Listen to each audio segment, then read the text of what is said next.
Quick question.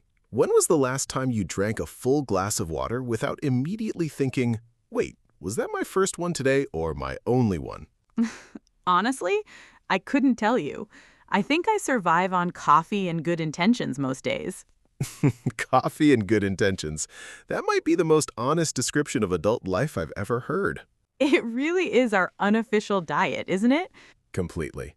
And that's exactly why today's episode matters so much. Welcome back, everyone, to Joobira Zone. Today, we're settling in for a conversation about something we all care about, but rarely talk about honestly. I'm Maya. And I'm Thomas. And today, we're talking about staying healthy, not in some extreme, perfect magazine cover kind of way, but in a real, everyday, doable way. I love that framing because so much health advice online feels completely unrealistic for normal, busy people. Exactly. It's always wake up at 5, meditate for an hour, eat perfectly, exercise for 2 hours. Like, who actually has time for that? Certainly not me. I'm just trying to remember to eat lunch some days. Right? So today, let's talk about health in a way that's actually realistic for people with jobs, families, deadlines, and normal, chaotic lives. I'm so ready for this conversation. Where do we start? Let's start with something simple but often overlooked: movement. Not intense workouts necessarily, just movement in general. Oh, this is something I've actually gotten better at. I used to think health meant going to the gym for an hour or nothing at all. That all-or-nothing mindset is so common, and honestly, it kind of works against people. Exactly. Because if you don't have time for a full workout, you just skip movement entirely instead of doing something small. Right, and something is almost always better than nothing. A 10-minute walk still counts. Taking the stairs still counts. I started doing that actually, taking the stairs instead of the elevator whenever I can. It felt silly at first, but it adds up. It really does. There's actually a term for this: movement snacking. Small bursts of activity throughout the day instead of a long session. Movement snacking. I love that name. It makes exercise feel less intimidating. Exactly. It removes that pressure of needing a perfect workout and instead focuses on just staying active in small, natural ways. That's such a helpful mindset shift. What about you, Thomas? Are you someone who exercises regularly? Honestly, it comes and goes in phases for me. Some months I'm consistent, some months life just gets busy and it slips.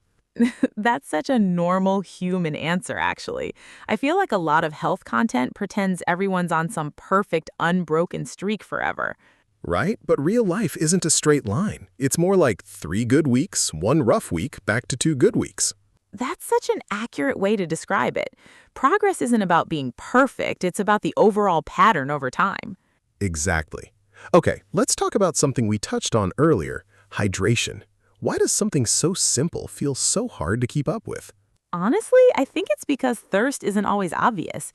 You don't always feel thirsty until you're already a little dehydrated. That's such a good point. By the time you actually feel thirsty, your body's already been asking for a while. Right, and there are actually studies showing that even mild dehydration can affect concentration and mood, not just physical energy.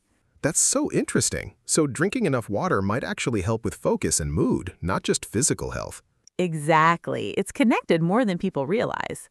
What helps you remember to drink water throughout the day? Honestly, I just keep a bottle visible on my desk. If it's out of sight, I completely forget about it. That makes sense. Out of sight, out of mind applies to health habits too, not just tasks. Definitely. What about sleep? I feel like that's the health habit people sacrifice first when life gets busy. Oh, absolutely. Sleep is usually the first thing to go, but honestly, it should probably be the last thing we sacrifice. Why do you think that is? Why do we treat sleep like it's optional?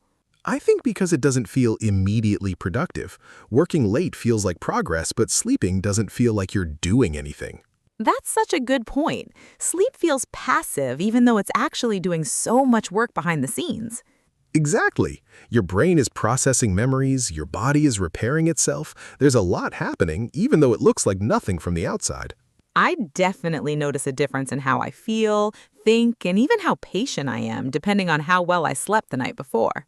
Same here. A bad night's sleep basically turns me into a slightly grumpier, slower version of myself the next day. Relatable. Do you have any habits that help you sleep better? Honestly, reducing screen time before bed made a bigger difference than I expected, even just 20 or 30 minutes without my phone before sleeping. I've heard that blue light from screens can interfere with your body's natural sleep signals. Yeah, it can affect melatonin production, which is the hormone that helps signal to your body that it's time to wind down. That explains why scrolling in bed sometimes makes me feel more awake instead of sleepy. Exactly. Your brain thinks it's still daytime because of the light, even though your body's clearly tired. Okay, let's talk about food, because I feel like this is where a lot of people get overwhelmed with conflicting advice. Oh, completely.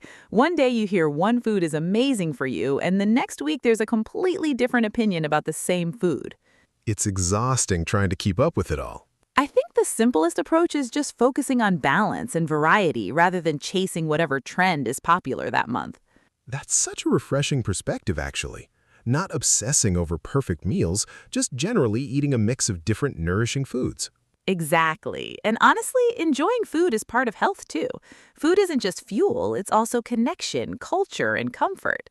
I love that you brought that up because health conversations sometimes forget the emotional and social side of eating. Right. Sharing a meal with friends or family, trying new dishes, enjoying a favorite comfort food occasionally, that's part of a healthy, balanced life too. It's not just about nutrients, it's about the whole experience around food. Exactly. All right, before we go further, if you're enjoying this conversation, do us a favor and hit that subscribe button. It really helps this channel grow, and it means we can keep bringing you these conversations every week. Seriously, it makes a real difference, so thank you if you do. Okay, let's talk about mental health because I think physical health gets a lot of attention, but mental wellness is just as important. Definitely. And honestly, the two are so connected. When my mental state is off, my physical habits usually suffer too. Right? Stress can affect sleep, appetite, energy levels. Everything is really interconnected. What do you do to take care of your mental health day to day? Honestly, just checking in with myself regularly helps a lot. Simply asking, how am I actually feeling right now, instead of just pushing through the day on autopilot? That's such a simple but powerful habit. I think a lot of people go through entire days without ever really pausing to check in with themselves. Exactly. We get so busy reacting to everything around us that we forget to notice what's actually happening inside us. I've started journaling a little bit, just a few sentences at night, and it's helped me process things I didn't even realize were bothering me. That's great. Even just writing a few honest sentences can create a lot of clarity. It really does. What about social connection? I feel like that's an underrated part of health, too. Definitely. And honestly, humans are naturally social creatures, and isolation can actually affect both mental and physical health. Really? Physical health, too? Yeah, there's research suggesting that strong social connections are linked to better overall health outcomes, similar in some ways to other well-known health habits. That's fascinating. So calling a friend or having dinner with family isn't just emotionally nice, it's actually contributing to overall health. Exactly. Health isn't just physical, it's emotional, social, and mental too, all working together. I love that holistic way of looking at it. It takes the pressure off feeling like health is only about food and exercise. Definitely. Okay, let's talk about consistency versus perfection because I think that's where a lot of people get stuck. Oh, this is such a good point. People often go all in for 2 weeks, burn out, and then quit completely. Exactly. The extreme all-or-nothing approach rarely lasts. Small, consistent habits tend to work much better long-term. It's like that saying, what you do consistently matters more than what you do occasionally. Exactly. A short walk almost every day beats an intense workout once a month that you dread and avoid afterward. That's such a helpful reframe for anyone who feels discouraged about not doing enough. Right? Small, consistent habits repeated over months and years create way more impact than occasional extreme efforts.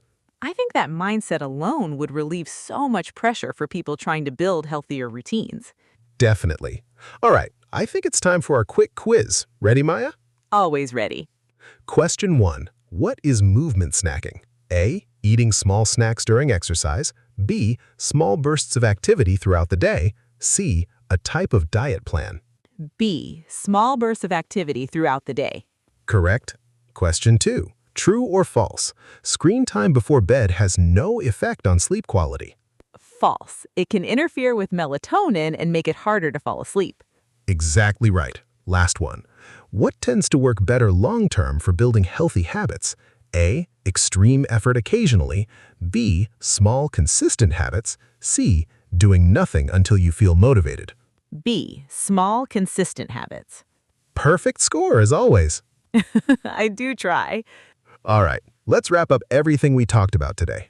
Movement doesn't need to be intense. Small bursts throughout the day genuinely count. Staying hydrated supports your body and your mood. Sleep isn't wasted time, it's essential active recovery. Food is about balance and enjoyment, not perfection or strict rules. Mental health deserves just as much attention as physical health.